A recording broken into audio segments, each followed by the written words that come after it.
Free agency has started, and this might be the smartest contract given out so far. Ken Holland put out a classic as the Oilers signed Connor Brown to a one-year, $4 million deal to reunite him with McDavid since their time as Erie Otters. Those two were electric during their OHL days, and this has been a reunion that seemed too inevitable at some point. Even looking back to Brown's Leaf days, the contract is great for the Oilers because it's structured as a league minimum, that's $775K to be paid to him this year, with the rest, $3.25 million, set to performance bonuses payable next year, not effective against this year's cap. And I know, you're probably wondering, well, he still has to do the performance to get the bonus. Well, yes, that's true. However, the performance is to play 10 games. That's all he needs to do. That's it. To earn his full contract, he has to play 10 hockey games for the Oilers. Should be doable, but I mean, worse things have happened as he's coming off an ACL surgery. So a smart contract by Kenny Holland, and that's exactly what he's known for and why he's one of the best in the league. Speaking of one of the best in the league, the Islanders just locked up Ilya Sorokin for 8 years at $8.25 million. I guess that sounds like a lot of money, but for a goalie as good as Sorokin is, for 8 years, that's a total steal and helps the Islanders really have a good foundation for the team's future. And I mean, these numbers will continue to look good in 8 years when the cap has surely risen dramatically. But that keeps him in New York until he's 35 years old, and that solidifies as well a duo between him and the backup Varlamov until 26-27, as he also signed today 4 years at $2.75. Though Varlamov at 35, well, who knows what the last few years of that contract will look like. Overall, though, I imagine Islanders fans are very happy to have Sorokin locked up for that number. I'm scared of what the Rangers are going to have to pay when Igor's contract lapses in a couple of years. But we got a couple wild ones today from Lou Lamoriello as well. He signed 30-year-old Scott Mayfield to $3.5 million for 7 years. That's a lot of term for a 30-year-old, but the madman wasn't done there. He also handed out another 7-year deal to Pierre Engvall for $3 million a year. I don't know, just personally a little surprised ownership signed off on these, and with Lou Lamoriello at 80, maybe he's hoping to retire before the later years of these deals come under scrutiny. Second place on the biggest bag podium goes to Alex Killorn, who secured a 4-year, $6.25 million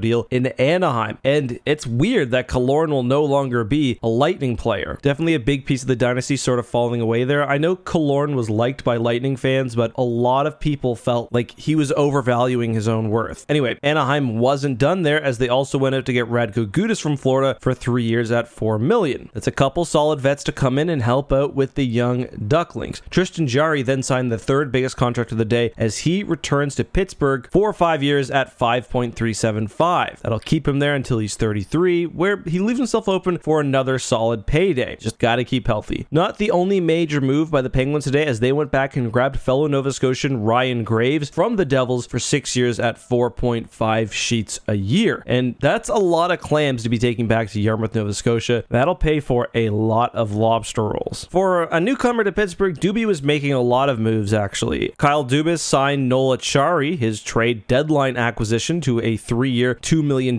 deal. That's great value. Around the league, we also saw Jason Zucker going to Arizona for 1 year at 5.3. Kind of a weird one to me. JT Compher went to Detroit for 5 years at 5.1. I'm not really sure what Yzerman was thinking for that one. Matt Duchene to Dallas for 1 year at $3 million. Patches is back with a 1 year, $2 million deal with $2 million in performance bonuses, this time with the Capitals. I really hope that he can get his career back after so many injuries. Those were some of the bigger or weirder deals. Definitely more I want to talk about. I didn't even mention yet Ryan O'Reilly going to Nashville, Rangers getting the absolute steal on Blake Wheeler, and one of the weirder ones, Ryan Reeves, 3 years at $1.35 million. But also still no deals for Kane, Taves, Tarasenko, Bertuzzi, or 3-time Stanley Cup hot dog champion Phil Kessel. So lots more action to go. And what free agent destination do you like best so far, and who are you waiting and hoping your team signs? One big story I'm surprised I've not seen talked about more is the fact that as of today, July 1st, happy Canada Day by the way, Matthews' no movement clause kicks in. That means if he doesn't want to re-sign with the Leafs, they're going to have a very hard time flipping him at the trade deadline as a rental. But that's all for today. See you soon.